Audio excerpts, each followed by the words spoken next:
नमस्ते मनवीर, दीपिका, गोल्डी,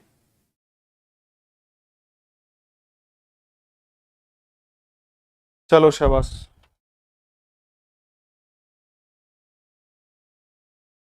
एक बार जुड़ जाओ सारा के सारा, एक बार सेशन को शेयर करने का काम कर दो।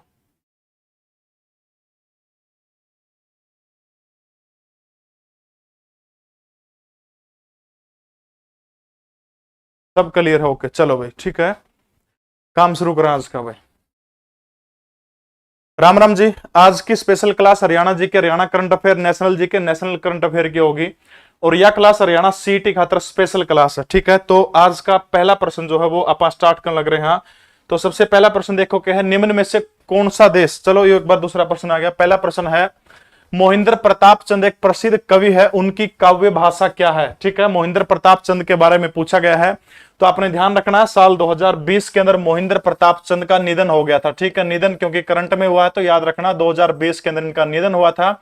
दूसरा, मोहिंद्र प्रताप चंद जो है इनका संबंध हरियाणा के कौन से जिले से है? तो आपने याद रखना, तो हरियाणा के अंबाला जिले से इनका संबंध है। ठीक है, मोहिंद्र प्रताप चंद का संबंध हरियाणा के कौन से जिले से है? तो आपने याद रखना, हरियाणा के अंबाला जिले से मोहिंद्र प्रताप चंद जाने जाते हैं। ठीक है, नाम थोड़ा सा हिंदुओं जैसा, लेकिन आप सभी को पता है उर्दू कवि के रूप में जाने जाते हैं। एक पुरस्कार है नसीम ए लेहा, ये पुरस्कार का नाम आपने ध्यान रखना है, नसीम ए लेहा, ले ये या है। ठीक है, नसीम ए लेहा, ये पुरस्कार इनको दिया गया था पाकिस्तान की सरकार के द्वारा। ठीक है, तो याद रखना है हरियाणा के किस कवि को पाकिस्तान सरकार के द्वारा नसीम ए लेहा सरकार देने का पुरस्कार देने का काम किया गया था। तो नसीम ए लेहा पुरस्कार जो है ये उर्दू के क्षेत्र में दिया जाता है, पाकिस्तान की जुबान जो है वो उर्दू है। तो आपने ध्यान रखना है, तो ये किस भाषा के प्रसिद्ध कवि है? उर्दू भाषा के प्रसिद्ध कवि है। नसीम ए लेहा पुरस्कार हरियाणा के किस उर्दू कवि को मिला? तो आपने याद रखना है वो किसको मिला है? मोहिंद्र प्रताप चंद जो है इनको मिला। ठीक है, तो आपने याद रखना है, हाँ इनके कृति याद रखनी है, इनकी रचना याद रखनी है। रचना का नाम क्या है? हरफे आखिर। ठीक है, हरफे आखिर, हरफे आखिर जो है इनकी रचना का नाम, कोई आपसे पूछता तो वो क्या है? हरफे आखिर जो है वो इनकी रचना का नाम है। मोहिंद्र प्रताप चंद की रचना कौन सी है? हरफे आखिर। ठीक है, या लिख दी हरफे, और दोबारा फिर लिख दी हूं हरफे आखिर, हो जाएगा याद, हरफे आखिर इनकी योजना का नाम है। बिल्कुल सही है, हरियाणा के अंबाला जिले से संबंध रखते थे। हाँ, ख्वाजा अहमद अब्बास, एक और नाम आता है आपको ध्यान होगा, ख्वाजा अहमद अब्बास, और लिख दी हूं ख्वाजा अहमद अब्बास, ख्वाजा अहमद अब्बास। ठीक है, ख्वाजा अहमद अब्बास भी हरियाणा के प्रसिद्ध उर्दू कवि हैं, और इनका संबंध हरियाणा के कौन से जिले से है? हरियाणा के पानीपत जिले से। ठीक है, इनका संबंध हरियाणा के कौन से जिले से है? तो ख्वाजा अहमद अब्बास जो है इनका संबंध हरियाणा के पानीपत जिले से है। इस चीज को आपने ध्यान रखना है, ख्वाजा अहमद अब्बास, याद हो जाएगा और तक। ठीक है, फरमाना खास से राम राम, सबकी बिल्कुल राम राम। ठीक है, हाँ इनके एक दो याद रखनी, जैसे ख्वाजा अहमद अब्बास जो है इनकी एक रचना है अब्बा बिल, बहुत इंपॉर्टेंट आपने ध्यान रखना है, अब्बा बिल, अब्बा बिल, ये रचना आपने याद रखनी। ठीक है, अब्बा बिल किसकी रचना? ख्वाजा अहमद अब्बास की है। बस दो तीन बात याद रखनी है। मोहिंद्र प्रताप चंद उर्दू के प्रसिद्ध कवि, हरियाणा के अंबाला जिले तक संबंध रखे थे। 2020 में इनका क्या होगा? निधन हो गया। पाकिस्तान सरकार ने 2004 के अंदर नसीम ए लेहा पुरस्कार इनको देने का काम किया था। अच्छा, भारत का एक ऐसा व्यक्ति है जिसको भारत और पाकिस्तान दोनों देशों का राष्ट्रीय सम्मान मिल चुका है। जैसे अपना भारत का राष्ट्रीय सम्मान भारत रत्न है, तो पाकिस्तान का निशान पाकिस्तान है। तो ऐसा केवल एक ही व्यक्ति जिसको पुरस्कार मिला है, वो मोरारजी देसाई, भारत के एक ऐसे प्रधानमंत्री हुआ करते थे जो सुबह उठ करके अपना खुद का पेशाब पिया करते थे। यूरिन थेरेपी किताब लिखी थी उन्होंने, मोरारजी देसाई। ठीक है, तो मोरारजी देसाई एकमात्र ऐसे व्यक्ति हैं जिसको भारत और पाकिस्तान दोनों देशों का राष्ट्रीय सम्मान दिया गया है। भारत का भारत रत्न, पाकिस्तान का निशान है पाकिस्तान। क्योंकि आपको याद होगा पाकिस्तान एक परमाणु मिशन था, परमाणु बम बना रहा था पाकिस्तान, और इस चीज की खबर मोरारजी देसाई एक गांधीवादी नेता थे, उन्होंने पाकिस्तान के राष्ट्रपति को फोन करके कहा कि हमें पता है परमाणु बम बना रहे हैं, और हमारी जो खुफिया एजेंसी रो है उसके सैनिकों ने, उसके जो एजेंट है उन्होंने ये बताया है। तब ये बात सुनकर के भारत के 400 से अधिक रो के एजेंट जो थे पाकिस्तान ने मरवा दिए थे, भारत के एक मूर्ख प्रधानमंत्री की गलती से। सुबह उठ करके अपना खुद का पेशाब पीते थे मोरारजी देसाई, और ये अकेले ऐसे शख्स जिनको दोनों देशों का राष्ट्रीय सम्मान मिला है। ठीक है, यहां तक समझ आ जाओगी। बिल्कुल, मोरारजी देसाई दोनों देशों का राष्ट्रीय सम्मान प्राप्त एकमात्र व्यक्ति हैं।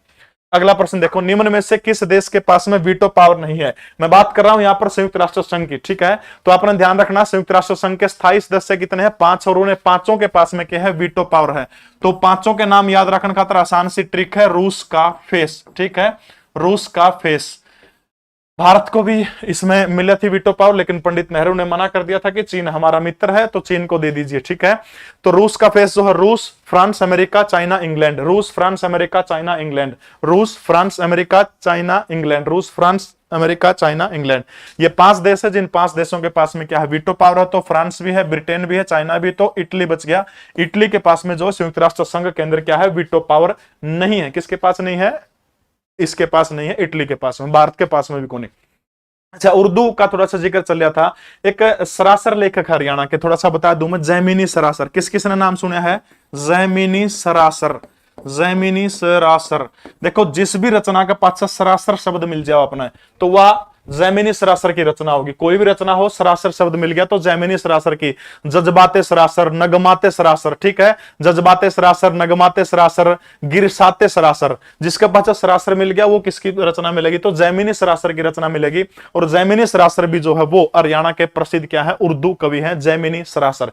याद हो जाएगा, जैमिनी सरासर हरियाणा प्रदेश के उर्दू कवि है। इस क्लास की पीडीएफ जो मेरा टेलीग्राम चैनल है जीके प्रवीण उड़ान, उसके ऊपर मिल जाएगी, तो टेलीग्राम में आप इसको वो कर सको। फेसबुक है, इंस्टाग्राम पर प्रवीण_उड़ान पर आप नटोगे थोड़ा पा जाऊंगा, ठीक है। अगला प्रश्न देखो, अल बरूनी ने अपनी प्रसिद्ध किताब किताब उल हिंद जो है, इस किताब के अंदर किस स्थान को कवितल के रूप में संबोधित करने का काम किया है।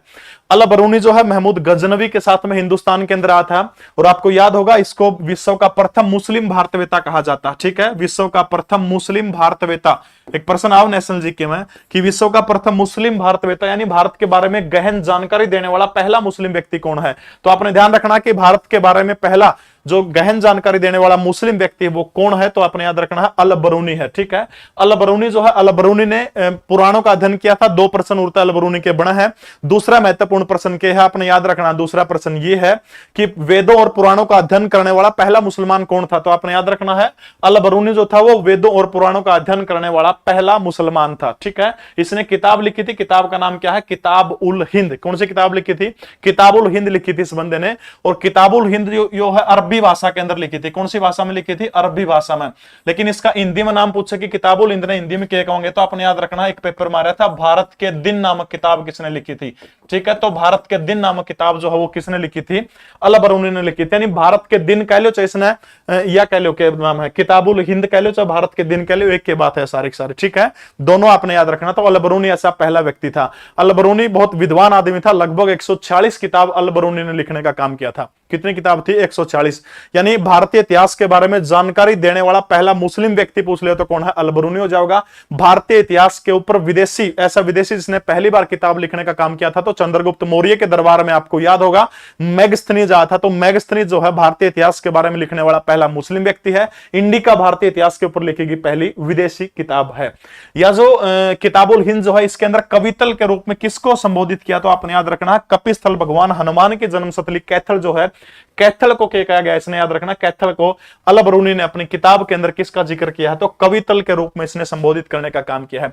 इसके अलावा एक चीज आप याद रखनी है, इसी के अंदर जो एक सरोवर है कुरुक्षेत्र के अंदर, एशिया का पक्की ईंटों से बना हुआ सबसे बड़ा तालाब है जिसको हम लोग ब्रह्म सरोवर के नाम से जानते हैं। इसी स्थान के ऊपर भगवान ब्रह्मा जो है, आपको याद होगा भगवान ब्रह्मा भगवान विष्णु जो है उनकी नाभि से उत्पन्न हुए थे। भगवान विष्णु की नाभि से कमल का फूल उत्पन्न हुआ था, उसके ऊपर भगवान ब्रह्मा बैठे हुए थे। और तब भगवान विष्णु ने भगवान ब्रह्मा को ये कहा था कि आप जाइए धरती के ऊपर जाकर के सृष्टि की रचना करने का काम करिए। तो आपने याद रखना है, तो ब्रह्म सरोवर वो स्थान है जहां पर ब्रह्मांड की उत्पत्ति हुई थी। तो आपने याद रखना है कि ब्रह्मांड की उत्पत्ति वेदों और पुराणों के अनुसार कड़ा हुई थी। तो अपना कुरुक्षेत्र के ब्रह्म सरोवर के तट के ऊपर भगवान ब्रह्मा ने तपस्या करने का काम किया था। और उसी ब्रह्म सरोवर का जिक्र किसके अंदर है, किताबुल हिंद के अंदर जिक्र है। किताबुल हिंद अल बरूनी के द्वारा लिखने का काम किया था। 1030 के अंदर इसने किताब लिखी थी। और इसकी भाषा कोई आपसे पूछे तो कौन सी भाषा के अंदर लिखी थी, अरबी भाषा के अंदर इसने इस किताब को लिखने का काम किया था। ठीक है, एक दो किताब और है, उन किताबों के बारे में जिक्र कर दूं जो भारतीय इतिहास के बारे में बताने का काम कर रहे हैं। एक लेखक है जिसका नाम है उत्बी, सुना किसी ने, उत्बी भाई बिल्कुल लीसो ऐप के ऊपर अभी एक बैच चल रहा है हरियाणा सीटी का प्रैक्टिस बैच, जिसमें जैसे मैं ये क्लास कराने लग रहा हूं इस तरह के क्वेश्चन होंगे।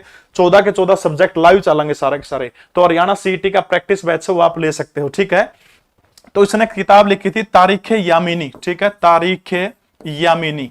और यह जो तारीख यामीनी किताब जो है किसके बारे में बताने का काम कर रहा है, तो कुरुक्षेत्र का जो थानेश्वर शहर जो है, थानेश्वर शहर के बारे में बताने का काम करा। ठीक है, उत्बी की किताब का नाम क्या है, तो आपने याद रखना तारीख यामिनी। उत्बी की किताब का नाम क्या है, तारीख यामिनी किताब जो है ये बंदे ने लिखने का काम किया था। ठीक है, बहाबी एक लेखक हुआ, बहाबी, बहाबी, बहाबी, बहाबी ने किताब लिखी थी, किताब का नाम है तारीख सुबूतगिन। ठीक है, तारीख सुबूतगिन। ठीक है, तारीख सुबूतगिन। और या जो तारीख सुबूतगिन किताब जो है या किसके बारे में बताने का काम करा है, हांसी विजय के ऊपर बताने का काम करा है।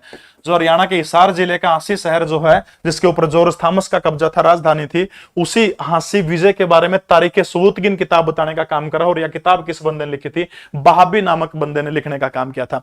एक बंदा आया था इब्न बतूता, जिसका नाम आपने सुना होगा। इब्न बतूता ने किताब लिखी थी, जिस किताब का नाम क्या, सफरनामा या फिर रेहला। ठीक है, सफरनामा या फिर रेहला किताब जो है लिखने का काम किसने किया था, इब्न बतूता ने किया था।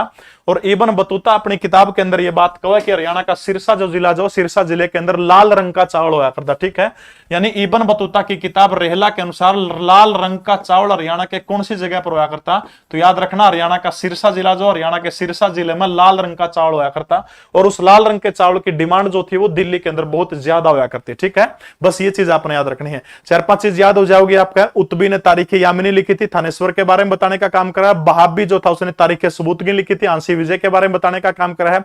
इब्न बतूता ने रेहला या फिर सफरनामा किताब लिखने का काम किया था। और उस किताब में सिरसा में लाल रंग का चावल मिलने की बात हुई थी। वो चावल जो है उसकी डिमांड कर थी, आपने याद रखना। तो उस चावल की डिमांड दिल्ली जो थी, दिल्ली में उस चावल की डिमांड बहुत ज्यादा थी। एक बार सारे के सारे सेशन को लाइक शेयर कर दे रहे हो, शाबाश। वेटिंग फॉर ए वीजा नामक किताब जो है किस बंदे ने लिखने का काम किया था, वो बंदा बड़ा कमाल का शख्स है। वेटिंग फॉर ए वीजा, फटाफट बताओ शाबाश। वेटिंग फॉर ए वीजा, ये किताब जो है किस तरह का कलर करूं भाई मार्कर का, वेटिंग फॉर ए वीजा। ठीक है, वेटिंग फॉर ए वीजा नामक किताब जो था किस बंदे ने लिखने का काम किया है, बताओगे शाबाश एक बार। वेटिंग फॉर ए वीजा, बिल्कुल इंस्टाग्राम टेलीग्राम के ऊपर जो है, इंस्टाग्राम के ऊपर परवीन_उड़ान जो है, उसके बाद मुझे सर्च कर सको। थोड़ा सा और गाढ़ा कर लिया भाई, देखो। ठीक है, मार्कर बदल लिया फौजी साहब, बिल्कुल। देखो, दादा भाई नौरोजी को आपने याद रखना कांग्रेस का पहला पारसी अध्यक्ष था। ठीक है, कांग्रेस का पहला पारसी अध्यक्ष कौन था, तो दादा भाई नौरोजी। कांग्रेस के सबसे बूढ़े अध्यक्ष थे, वयोवृद्ध अध्यक्ष हुआ करते थे दादा भाई नौरोजी। हो जाओगा, ठीक है, बिल्कुल। दिल्ली का काजी बना गया था इब्न बतूता। तो कांग्रेस का पहला पारसी अध्यक्ष कौन था, दादा भाई नौरोजी। कांग्रेस के प्रथम क्या हुआ करते थे, पारसी अध्यक्ष थे। इन्होंने एक सिद्धांत दिया था, सिद्धांत का नाम क्या है, धन का निष्कासन। ठीक है, बिलो पॉवर्टी लाइन अंग्रेजी में कहना को नहीं आता। ठीक है, धन का निष्कासन नामक किताब जो है वो किस बंदे ने लिखी थी, तो धन का निष्कासन नामक किताब जो है वो दादा भाई नौरोजी जो है, दादा भाई नौरोजी के द्वारा जो है वो लिखने का काम किया था। व्हाइट, इस पर व्हाइट बैकग्राउंड हो गया, व्हाइट मार्कर चला को नहीं भाई। ठीक है, धन का निष्कासन, भारत में गरीबी, ये किताब भी दादा भाई नौरोजी के द्वारा लिखने का काम किया था। भारत का राजनीति का पितामह इस शख्स को कहा जाता है। भारत का वयोवृद्ध पुरुष जो है दादा भाई नौरोजी को कहा जाता है। ठीक है, आनंद मोहन बोस भी बड़े अच्छे राइटर हैं। इसके बाद में डॉक्टर भीमराव अंबेडकर। तो ये किताब जो है वेटिंग फॉर ए वीजा, तो भारत के संविधान के निर्माता डॉक्टर भीमराव अंबेडकर जो है, भीमराव अंबेडकर के द्वारा एक किताब लिखी गई है जिसका नाम है वेटिंग फॉर ए वीजा। इसके अलावा बाबा साहब की बहुत सारी और किताब है, जैसे जाति का उच्छेद, इनकी एक और प्रसिद्ध किताब है जाति का उच्छेद। ठीक है, जाति का उच्छेद, जाति का उच्छेद नामक किताब किसकी है, तो भीमराव अंबेडकर जो है इनकी किताब है जाति का उच्छेद। इसके अलावा एक दो किताब ध्यान रख सकते हो आप, जैसे रुपए की समस्या, ये किताब भी किसकी है, रुपए की समस्या। रुपए की समस्या भी भीमराव अंबेडकर बाबा साहब की किताब है, रुपए की समस्या, जाति का उच्छेद। भगवान बुद्ध और उनका बौद्ध धर्म, ये किताब भी बाबा साहब भीमराव अंबेडकर की किताब है। इसके अलावा बहिष्कृत भारत, एक पत्र वो निकालते थे, बहिष्कृत भारत, बिल्कुल पीडीएफ जीके परवीन उड़ान टेलीग्राम चैनल के ऊपर मिल जाओगे। ठीक है, बहिष्कृत भारत जो है, बहिष्कृत भारत नामक किताब जो है, इस किताब को भी लिखने का काम, और ये समाचार पत्र था साप्ताहिक, डॉक्टर भीमराव अंबेडकर इसको निकालने का काम किया करते थे। सुरेंद्र नाथ बनर्जी बहुत बड़े कांग्रेस के नेता, याद करिए 1906 का स्वदेशी आंदोलन, बंगाल विभाजन के बाद में बंगाल की क्रांति की ज्वाला को उठाने का काम सुरेंद्र नाथ बनर्जी के द्वारा किया जाता है। और सुरेंद्र नाथ बनर्जी को ही क्या कहा जाता है, भारतीय बरख किस व्यक्ति को कहा जाओ, एक प्रश्न आया था कि भारतीय बरख किस व्यक्ति को कहा जाता है। ठीक है, भारतीय बरख, तो आपने याद रखना भारतीय बरख सुरेंद्र नाथ बनर्जी को कहा जाओ है। इनके किताब है, अगर आपको किताब का नाम का पता तो इनके जीवनी है, आत्मकथा बताने का काम करेगी। शाबाश, बताइए शाबाश। ए नेशन मेकिंग, कौन सी किताब है, a nation in making. A nation in making किताब जो है, ए नेशन इन मेकिंग। ठीक है, ए नेशन इन मेकिंग नामक किताब जो है सुरेंद्र नाथ बनर्जी की है। ठीक है, ए नेशन इन मेकिंग किताब सुरेंद्र नाथ बनर्जी की है। सिविल सर्विस के अंदर सेलेक्ट हो गए थे और उम्र का पंगा था, उम्र जो थी इनकी लगभग 9 महीने बड़ी उम्र थी, इस कारण इनको रिजेक्ट कर दिया। तब एक गजब का तथ्य प्रस्तुत किया कि हिंदू मान्यता के अनुसार जब बालक जिस टाइम पर गर्भ धारण कर ले हो तो उसे टाइम तक एज काउंट हो जाओ है। कितनी गजब की व्यक्ति वो करेगी थी। ठीक है, जूम कर लूं, चलो भाई अगली पिक है, जूम करने का काम कर लूंगा। आपातकाल की अवधि के दौरान कौन सा संविधान संशोधन करने का काम किया गया था? आपातकाल की अवधि जो है, आपातकाल की अवधि के दौरान कौन सा संविधान संशोधन करने का काम किया गया था? 41वां, 42वां, 44वां या फिर 46वां संविधान संशोधन? बताइए शाबाश। आपातकाल जो था 26 जून 1975 को इंदिरा गांधी जब भारत की प्रधानमंत्री हुआ करती तो उस टाइम पर लगा था, और 1977 तक जो है वो आपातकाल रहा था। क्लास भाई लेट तक चलेगी, 9 सवा 9 तक। ठीक है, तो उस अवधि में कौन सा संशोधन पारित किया गया था? तो 2 मुख्य संशोधन भारत के संविधान के, 42वां और 44वां संशोधन। 42 देखो 4 और 2 6 है संख्या में, तो 1976 लास्ट में 6 आ जाएगा।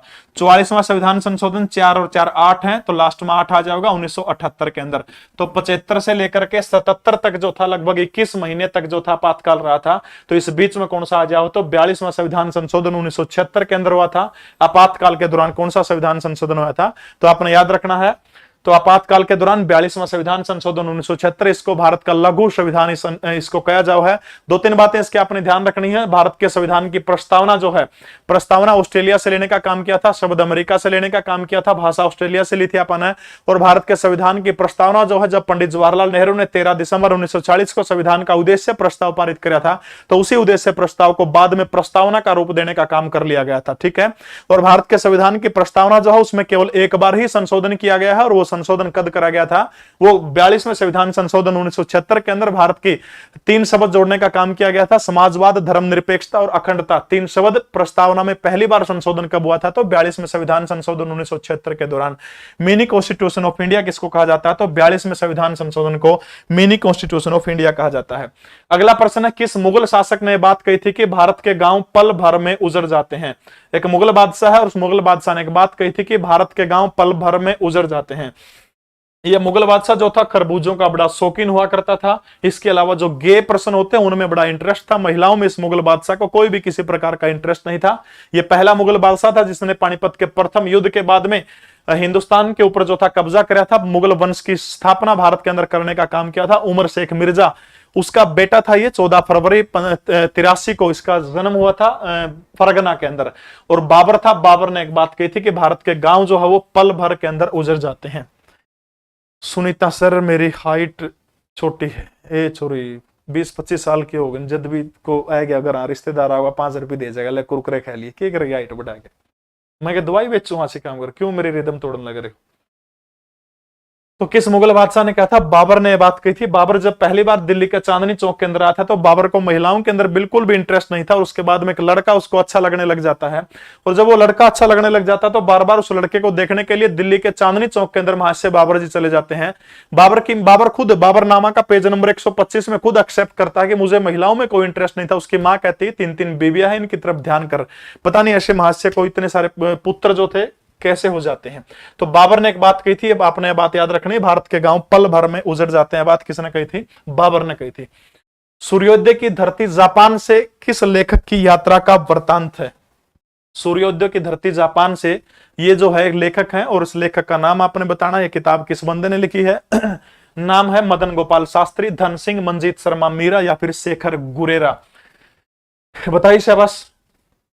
बिल्कुल लाइक आप कर सकते हैं, कोई आपके साथ में भाई कोई वो नहीं है, जबरदस्ती नहीं है। अगर आपको क्लास अच्छी लगने लग रही है तो आप कर सको, ठीक है। हाँ, हरियाणा पुलिस जो है सीटी के अंडर में होगा भाई, ठीक है। तो बताओ शाबाश। सूर्योदय की धरती जापान जो है एक मदन गोपाल शास्त्री जो है, मदन गोपाल शास्त्री की किताब है। किताब का नाम आपने ध्यान रखना है, गुदड़ी का लाल। गुदड़ी का लाल जो है किताब किसने लिखी थी? तो मदन गोपाल शास्त्री जो थे, इन्होंने गुदड़ी का लाल नामक किताब किसने लिखी थी? मदन गोपाल शास्त्री के लिखी थी, गुदड़ी का लाल, ठीक है। धन सिंह ने किताब लिखी थी, किताब का नाम क्या है? काठ के पुतले, ठीक है। काठ के पुतले, काठ के पुतले किसने लिखी थी? ये हरियाणा के लेखक है सारा के सारे, ठीक है।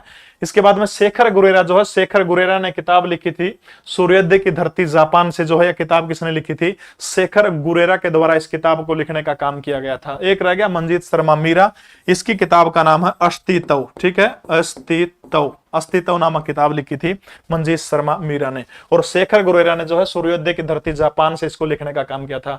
भाई दिल्ली पुलिस का बैच 10 जून से लीजो ऐप के ऊपर शुरू हो रहा है, बार बार कमेंट ना करें, ठीक है। 10 जून से दिल्ली पुलिस का बैच जो है लीजो ऐप के ऊपर शुरू हो रहा है। यो लिंक यो दिखने लग रहा है, इस तरह का लोगो मिलेगा, गूगल प्ले स्टोर में जाकर डाउनलोड कर लिए। मारी नगर के शासकों ने किस देवता की स्मृति में एक विशाल मंदिर का निर्माण करवाया था? तो डैगन की स्मृति के अंदर जो है मारी नगर के शासकों ने डैगन की स्मृति के अंदर विशाल मंदिर का निर्माण करवाने का काम किया गया था।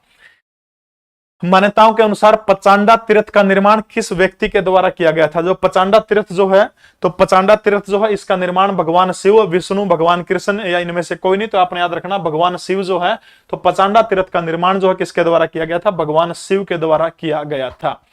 अगला बहुत ही इंपॉर्टेंट प्रश्न है, भारतीय संविधान का अनुच्छेद 324 किसका प्रावधान करने का काम करता है? फटाफट कमेंट करके बताइए। संविधान का अनुच्छेद 324 लोक सेवा आयोग का, चुनाव आयोग का, वित्त आयोग का या फिर योजना आयोग का, इनमें से किसका प्रावधान करने का काम करता है संविधान का अनुच्छेद 324? तो आपने ध्यान रखना है अनुच्छेद 324 के तहत जो है 25 जनवरी की वो तारीख थी, 25 जनवरी 1950। तो 25 जनवरी 1950 को भारत के अंदर चुनाव आयोग की स्थापना हुई थी, ठीक है। चुनाव आयोग की स्थापना 25 जनवरी 1950 को हुई थी। भारत के पहले मुख्य चुनाव आयुक्त कौन थे? सुकुमार सेन थे। कौन थे? सुकुमार सेन भारत के पहले मुख्य चुनाव आयुक्त थे। और इसके बाद वीएस रमा देवी 1990 के अंदर बनी थी। वीएस रमा देवी जो है आपने याद रखना है, ये पहली महिला चुनाव आयुक्त थी भारत की, ठीक है। वीएस रमा देवी भारत की पहली महिला मुख्य चुनाव आयुक्त थी। और पहला कौन था? तो सुकुमार सेन जो थे वो पहले थे। और आज वर्तमान समय में 25 में कौन है? फटाफट बताने का काम करिए। तो 25 में चुनाव आयुक्त भारत के कौन है? तो आपने याद रखना है वो है राजीव कुमार। इब्बे पदभार ताजा ताजा संभाला, तो राजीव कुमार जो है वो याद रखना आपने 25 में चुनाव आयुक्त है भारत के, ठीक है। वित्त आयोग का गठन अनुच्छेद 280 के तहत भारत का राष्ट्रपति करने का काम करता है। योजना आयोग एक गैर संवैधानिक निकाय है, ठीक है। योजना आयोग किसा है? तो गैर संवैधानिक निकाय है। रितु शर्मा राम राम बेटा। अगला प्रश्न देखो, स्पेन की गुफा से हमें चित्रकला के प्राचीन साक्ष्य प्राप्त हुए हैं। स्पेन की एक कोई गुफा है और उस गुफा का नाम आपने बताना है। तो वो गुफा है अल्टामीरा। अल्टामीरा जो है स्पेन की इस गुफा से हमें प्राचीन चित्रकला जो है उसके क्या है? अल्टामीरा जो है इससे साक्ष्य प्राप्त हुए हैं। शिक्षा के क्षेत्र से राजनीति में डॉक्टर स्वरूप सिंह किस विश्वविद्यालय के पूर्व में कुलपति रहे हैं? फटाफट बताने का काम करिए। कुरुक्षेत्र विश्वविद्यालय, महर्षि दयानंद विश्वविद्यालय या फिर दिल्ली विश्वविद्यालय या फिर केंद्रीय विद्यालय महेंद्रगढ़। स्वरूप सिंह जो है 2 राज्यों के राज्यपाल भी रह चुके हैं, 2 राज्यों के राज्यपाल रह चुके हैं। फटाफट बताने का काम करिएगा आप मेरे को।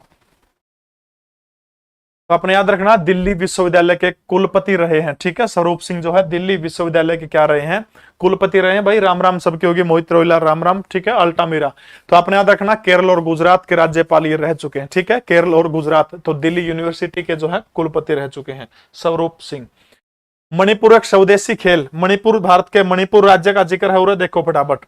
मणिपुर एक स्वदेशी खेल संघोल कगजेई वर्तमान में किस खेल के समान है? तो जो है एक मणिपुर भारत का एक राज्य है, उसका एक खेल है, खेल का नाम है संघोल कगजई। हरियाणा करंट अफेयर भी आओगी, सारे आओगे, जुड़े रह गया था।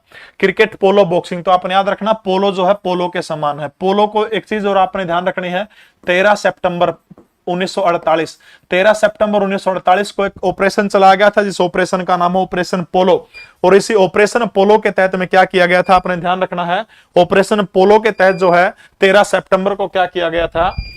13 सितंबर 1948 को हैदराबाद रियासत जो है, हैदराबाद रियासत का भारत संघ के अंदर विलय किया गया था। भाई शायद इन्वेटर बोल जाओगा, सिटी मान लग रहा है, तो 1 मिनट लाइट की अदला बदली बना करनी पड़ सका है। वैसे लाइट है लेकिन सिटी मारेगा